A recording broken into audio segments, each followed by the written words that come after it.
every movie has random trivia.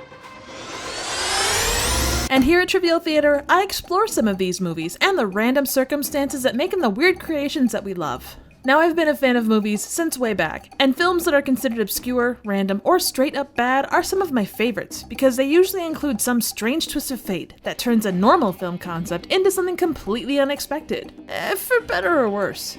Get ready for Plan 9 from Outer Space, a plan that probably should have been skipped over and moved on to 10. Witness a real-life psychic giving a grand prologue about visitors from beyond the stars. This sets the stage for a pretty epic battle. It's too bad that 90% of it is stock footage. And honestly, at this point in the movie, it's not too much of a stretch to think that the stock footage provider deserved as much credit as the director himself. But I'm pretty sure they took one look at the line, "How about you and me balling it up in Albuquerque?" and said, yeah, you go ahead and keep your credit. By the way, this cockpit, fucking awesome production design. We joined the gravesite service in a clown car of a mausoleum already in progress. Any bets on how many people could cram into that thing? Elsewhere, on the best model of a space station ever constructed, campy aliens lay out Plan 9 for conquering Earth. It's a straightforward plot that involves reanimating the dead to overrun the planet. What could possibly go wrong? Well, they had the right idea, in theory. Interesting, outside-the-box ideas drive great sci-fi. Unfortunately, our director really doesn't do anything with it. What we get instead is impressively fake spaceships that buzz stock footage of LA locations, a detective pointing his goddamn gun at everything, a zombie clumsily rising from the dead, and repeated name-calling. But the juvenile minds which you possess. You see? Your stupid minds! Stupid! Stupid! Damn, dude, you don't have to be a dick about it. On top of the verbal abuse, these aliens can't make up their damn minds if they want to be found out or not. They'll discover our ship soon. They must be halted before they can inform others about us. But your governments of Earth refused even to accept our existence. Seriously, how do you intend to rule Earth if you can't make the simple decisions? That's Management 101. The cops finally find the giant spaceship hidden in the graveyard after visiting more times than a necrophiliac, where an epic Captain Kirk-style fight breaks out and all the shit gets broken. Epilogue verbiage speaks grandly of the folly of man and what could possibly be out there. Many scientists believe that another world is watching us this moment. Which honestly probably would have been better executed by this guy. And so ends an hour and 20 minutes of stuff and things. Plan 9 was written, produced, and directed by schlock auteur Ed Wood. He had vision, ambition, and a specific love of movies, in the same way that Tommy Wiseau or Neil Breen do today.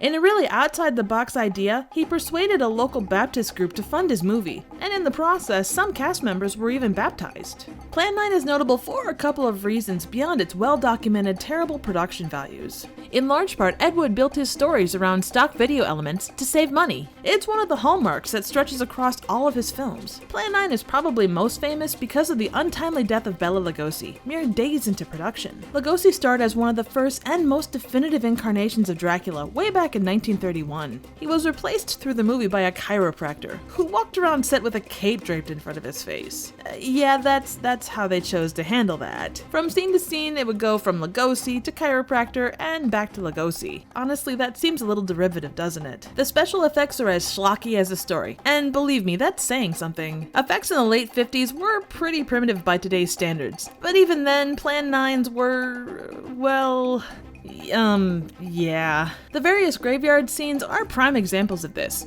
The styrofoam gravestones and uneven background leave nothing to the imagination, and it's especially prominent in the colorized version. The version used for this review isn't as common as the original black and white, but it's well worth seeking out. Then there's my favorite sequence. Most of Plan 9 is very dialogue heavy and set in a dark graveyard, and then you get this series with these flying saucers just kinda zooming around. It always makes me chuckle, and it's a welcome, if not slightly strange break from the rest of the movie. Oh, did I mention that Dick Cheney? No, not that Dick Cheney. Did the wardrobe for this movie? The dialogue I would charitably describe as, "You do not have the live Earth people." Tell me something. Why was his wife buried in the ground and he sealed in a crypt? Elegantly stilted? No human speaks this way, but it was pretty standard for 50s B movies. There's an unintentionally hilarious scene between the pilot and his wife that kind of represents the buttoned up way that people expressed love in a way that was very specific to 50s B movies. I'll be in bed before half an hour is gone, with your pillow beside me. A pillow? Well, I have to have something to keep me company while you're away. I have a special place in my heart for Ed Wood. I first saw Bride of the Monster on Mystery Science Theater 3000, and it really got me interested in both his body of work and B-movies in general. If you find you have an interest in him, the 1994 movie Ed Wood by Tim Burton is a solid watch. Plan 9 is a great B-movie, and with all the bad movies I've subjected myself to over time, I really don't think it deserves a title of worst movie ever made, as some may claim. But then again, my criteria for bad movies is significantly skewed. Once you know what it is and expect nothing more from it, it is a fun, enjoyable film. What do you think? Any suggestions for movies, trivial questions, comments, ratings, and an answer to what plans 1 through 8 are would be greatly appreciated. Thank you so very much for watching.